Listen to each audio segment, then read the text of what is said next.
All right, hey, so we are back for probably one more video tonight. Let's talk about meeting your inner dark goddess is scary. Meeting your inner dark feminine divine is scary. The main problem is this. You've been conditioned for a long time, your whole life, to be afraid of power, to be afraid of people in positions of power, to be afraid of people who look like they're in power, and to be afraid of people who can make decisions that will influence your life and all that other kind of shit. You've been taught to fear power. This has been implanted over the past 6,000 years at least. So spiritually, mentally, physically, and emotionally, you have been robbed of quite a bit. And women have been reduced to very little over the past millennia, obviously. So since you fear power, you will also, one, fear your own power when you meet it within yourself. And two, relinquish it because it's bad, quote unquote, because it's scary, because you're not sure what to do with it, that type shit. The issue here is that you are robbing yourself every day of your chance to make your life what you want it to be and to meet yourself on a deep, divine level. So the first step in meeting yourself on any kind of a deep level is to push yourself through the fear of what it must be like to really meet yourself for real. And when you are on the path, like any kind of spiritual path, but especially like to meet your inner feminine divine, you your first mistake is like looking elsewhere. Like people a lot of times will tell you, oh, well, you have to study the different goddesses and see who resonates with you the most and give her offerings and blah, blah, blah. Well, you can do those things. I'm not saying don't. If you want to do that, do that. I'm not going to tell you what you're allowed to do and not allowed to do. It's your thing. But what I mean is don't outsource yourself so much all the time. And instead of thinking to yourself that you've got to look outside of yourself for all of these things, as we've been taught to do, especially as women, but instead of outsourcing yourself like this, you need to go within and ask yourself the right questions. What are your values? What are your morals? If money didn't exist, what would you be doing with your life? What makes you love life? What makes you love yourself? Do you love yourself? If not, why not? And things like that. It's a real deep psychological. Spirituality and psychology are very, very intertwined, but people don't realize that because the system tells us they're not. The system tells us that psychology is about how to figure out what's wrong with you so we can get you the right pill. And spirituality says, no, you need a cleanse and you need some guidance on how to find your power and how to not fumble it. And so this is two different approaches, right? So when you're on a journey and you're getting to the depths, like let's say, for example, a dark night of the soul, like I was just talking about, and you get down to the depths and you get to the fine details and you get down to the nitty gritty and the parts unknown, and you meet parts of yourself that are scary because you start to do things that you don't understand, or things that you didn't think you would do, stuff like that. You're meeting a part of you that needs love, and it's the inner child. So some issue with your inner child, which is why you have plunges like that, emotional plunges where you just go downhill. And when you get past that and you have the cleanse of the dark night or any kind of transformation like that, you really pivot. You have your cleanse and you pivot and you change directions and then you start doing better. And the reason that gets easier, the start doing better part, that gets a lot easier once you just make peace with yourself as a divine entity on this planet. If you can just make peace with that and just say, all right, I'm the divine in the flesh, fuck it, over it. Let's just do this. As soon as you just accept that, you'll calm the fuck down. I have to have my own reminders about this. Plenty, plenty of times.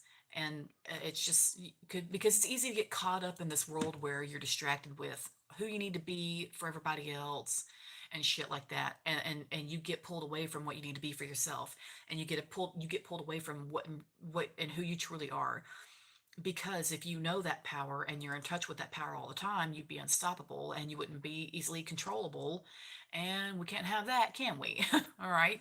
So the point of this world and the way it works now is to have you under the yoke so that you don't get too full of yourself and have too much power, have too much spiritual power, and start really creating your own life and shit like that. But we have to break free from that and give ourselves a break and say, okay, I am the divine in the flesh. Fuck it, let's do this, and just fucking live that way, and just act like it because you are. You, if you knew how important you are and how huge you were in the universe and how special you were, not just as an individual, but just as a thing that's part of creation and a thing that is living and breathing and a real and true extension of the divine. I'm a non-dualist if that helps.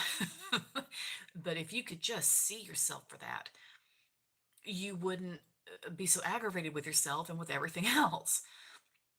I like to say that, and take this as you will, make of this what you want, but I like to say that men are aggravating because they don't know their own divinity.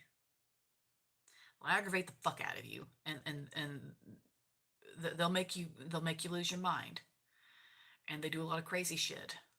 And the reason they do the things they do is because they don't know what they are. Women have the same problem. Our choices are different.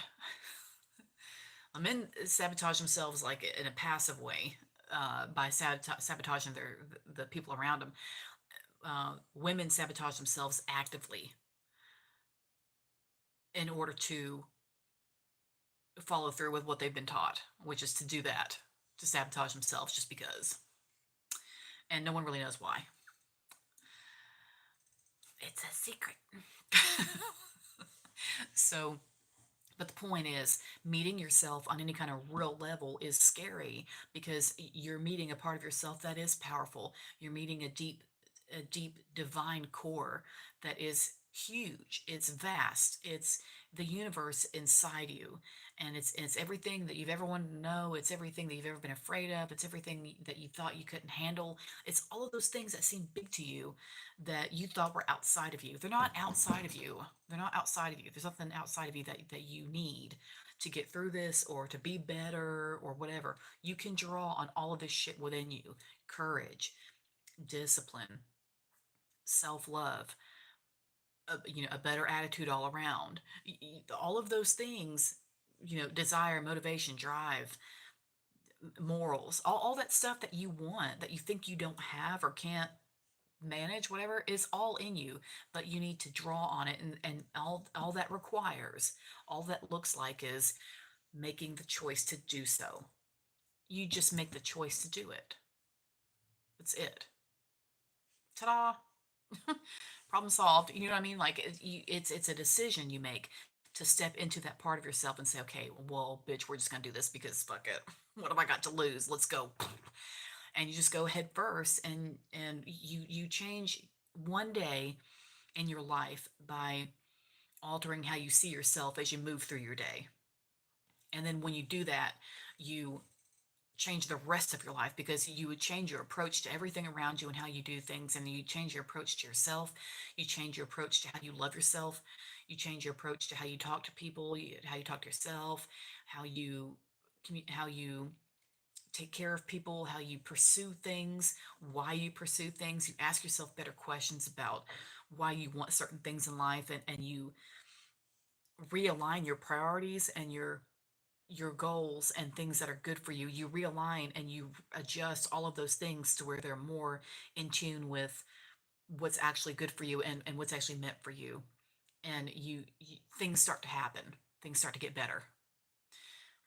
You start to do things that are natural to you. You can start to do things that are more of what you desire instead of just what you think you have to do. And it's not so much about obligations anymore. Now it's about, well, what do I really want to do with my life? Like earlier when I said, if money didn't exist, what would you be doing with your life? Like if you could just do your hobby, or your passion, rather, I should say. It's a better word is passion. If you don't know what your passion is, then start with that. Say, if money didn't exist and I didn't have to worry about no GD bills, what what would I be doing with my motherfucking time?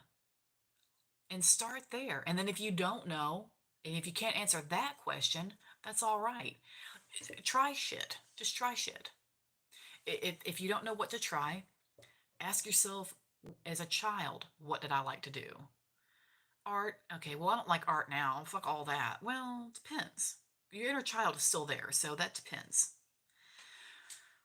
You don't have to do the same kind of art that your inner child did, at that time, but you could try something else. You're clearly artistic in some way or another, or else you wouldn't have been pulled to that.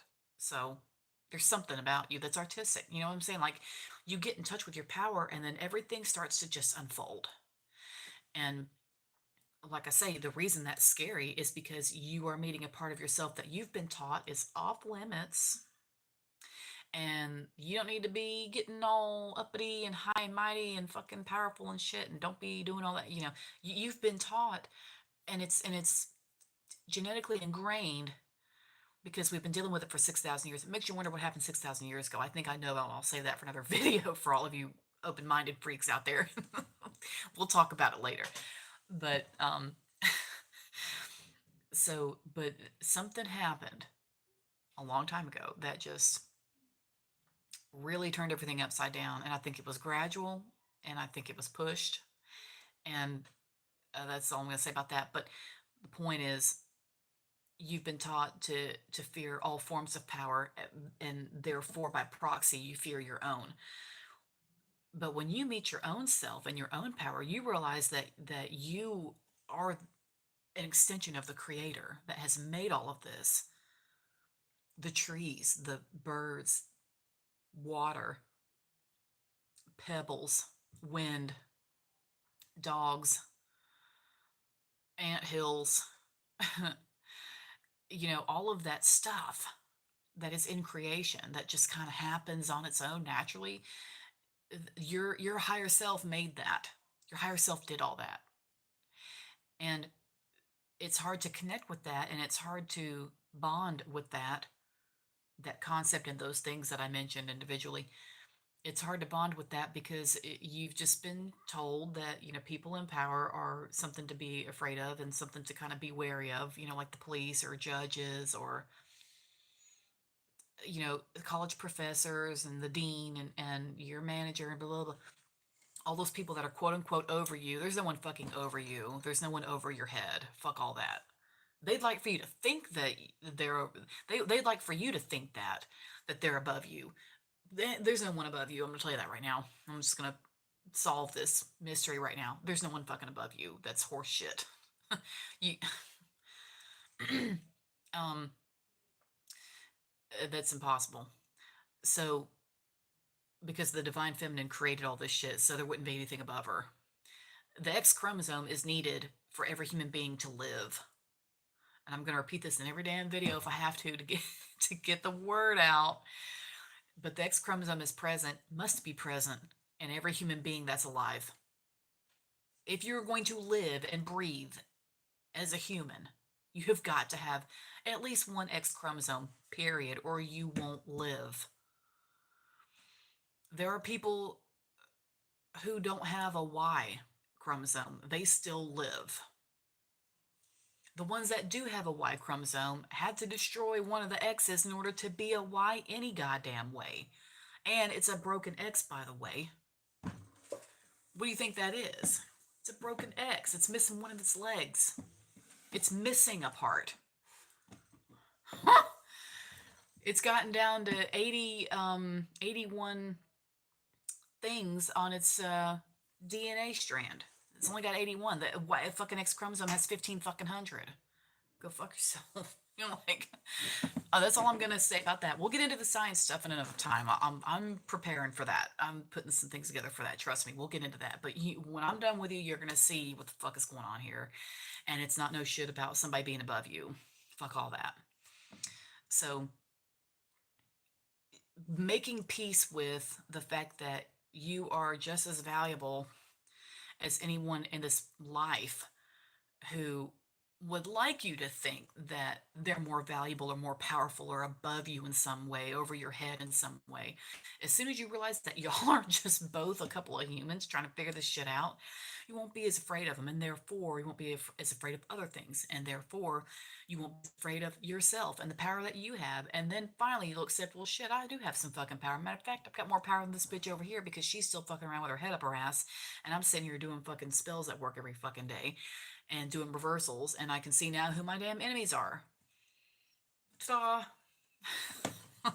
like, it just leads to that. It just leads to that eventually. It just does.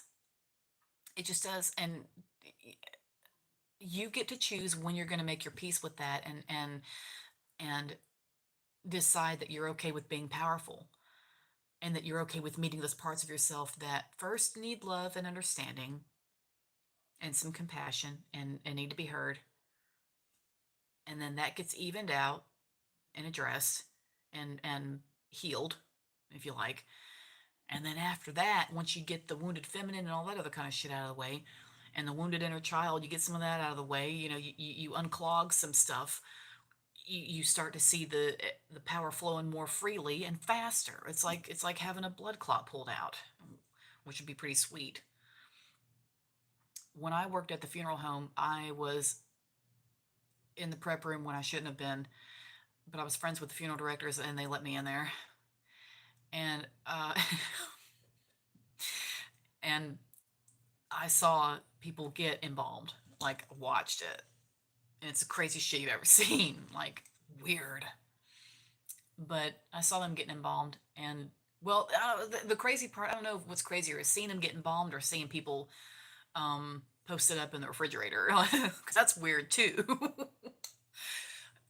Then just chilling, no blanket or nothing. They're just laying there in their clothes. But anyway, but I saw people get embalmed, and I saw a blood clot come out of this old lady one time. I'll never forget it. Let me put it this way: a blood clot is not what people think it is. It's not a knot like this that's just kind of hung up in one spot. Mm-mm. A blood clot is a long ass goddamn shoestring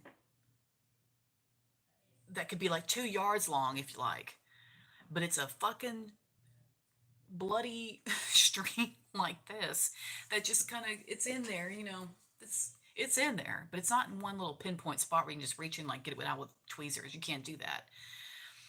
Be sweet if you could. Maybe they do remove them. I don't know. It'd be cool if you could though, but you'll have to ask a heart surgeon. That's who would know that because they deal with that. But vascular surgeon. But um, yeah. Anyway, so um, I forgot why I got on that topic. I'm really sorry. So, but being able to meet yourself on a real level, on a true level, and see your power and see what you're made of, and see how deep your power goes and how deep your essence goes and how deep your energy goes, and to practically peer into your own eternity is really fucking big. And as I said, we've been taught to not do that. So I can't imagine the crazy screenshots people get from these videos of my face. Like, whatever, I don't care. Make some memes and be happy. So, but to meet yourself on real levels means that you have really and truly conquered your fear of power. And once you get through all that and you can meet yourself and you realize it's okay to be powerful, you're not going to be afraid of other people. In fact, you will see people who, let's say at jobs, someone who finally gets promoted to manager, and it's like their first taste of power, and they let it go to their head. You know what I'm talking about? We've all seen that, right? and they really just kind of like lose their shit and they're like micromanaging and shit because they can't take it. They can't handle it and really shouldn't be there in a manager position because they're not mature enough. So when you'll get around people like that and you'll see that they, because they've not met themselves on a divine level, will grasp for straws with the micromanaging stuff and with with the mundane things that aren't important, for lack of a better way of putting it, mundane shit that's just like not a big deal on the grander scheme, right? And you'll have a manager who micromanages shit or nitpicks on shit. And once you get to that ascended level to where you're cool with things and cool with your own power, and you're going to see people do that weird micromanaging stuff where they're like making big shit out of little shit, you'll see that they are still at a level way down here where they have not met their own power yet, and therefore they are having to just grasp for whatever isn't there and really play it up. Do you know what I mean? It would be like if somebody had like one good, you know, physical feature, let's say, for example, and they didn't know how to do much else with the rest of their style or something like that. So they just played up that one good physical feature because, they knew that that's all they had, whatever, quote unquote. I don't believe in that with people, but you get what I'm saying. And that's what they do because that's where they see that their power is because they don't know any better. And that's when you reach a point where you have compassion for people who are feeling that way about themselves. And you'll see people who are just like going crazy over the fine details because they think that they are the fine details. They think that their life is the fine details. They have not met themselves on any kind of power level before. They just haven't done it yet. They may one day in this lifetime, sure, and I hope they do. It bring them some peace, but they have not quite gotten to that level yet, and you have, and you're seeing the differences between y'all, and you're not angry, you're not bothered by it. I don't want to say that you'll get that it can sound condescending to be like, well, I just kind of felt sorry for so and so because I've gone through the levels. I'm on a higher level, and they're still playing on the level one, and they're just kind of like really trying to make their life seem important with the little stuff, and I get that. So I just kind of feel a little bit sorry for them. Try to avoid the condescending part if you can, and catch yourself when you do that because condescending is not sincere.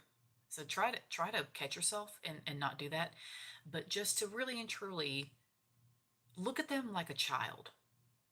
Look at that person like a child because that's kind of what they are. Their inner child is really running the show, and that person is freaking out over little stuff because their childhood self was made to freak out over little stuff, and that's why they're still stuck in that. They haven't had the right guidance to pull them out of that and like help them look at it from a third person point of view, so they're just kind of stuck in that cycle.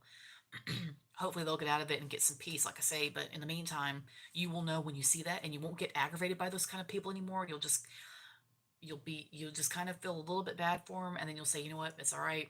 You're on your level. You just haven't found your power yet. That's all there is to it. And they haven't done it for either because they haven't had the guidance and or because they're afraid to meet themselves on any kind of real level because we've all been brainwashed to fucking think that way. Women have been brainwashed as a species. We've been brainwashed to not touch power, not touch it. And other women we see who are in powerful positions, like business women who own companies or whatever, something like that. Actresses who are, been on the silver screen for however many decades. We see that as powerful in some ways. And to be in the room with someone like that can be intimidating because of the way they carry themselves. But someone who has really and truly met their inner divine feminine is going to act like it. They're going to act like it. They're going to act like a little badass. They're going to act like a little motherfucker that knows everything. They probably do. They've been through all kinds of shit to get to that point. You know what I mean? It's been a process. They've been refined. They've been squeezed. They've been put under pressure. They've been, hung out to dry. They've been through it. And they're at a point where they do know some shit. Matter of fact, you know what I mean? And they've earned that right to carry themselves like a baddie because they are. So, and so have you, once once you go through some cleanses and you get right with yourself and start to really love yourself and respect yourself for the goddess in the flesh that you really are. So that's all I have for that. Y'all know me, I do everything intuitively, so I just, none of the shit's scripted. I just have to do it. I have to do it naturally. That's it for this video. I hope that this talk helped you. I hope it brought some clarity. I thank you for joining me live. And if you have any questions, just comment, message, get in touch with me somehow. And that's it for this.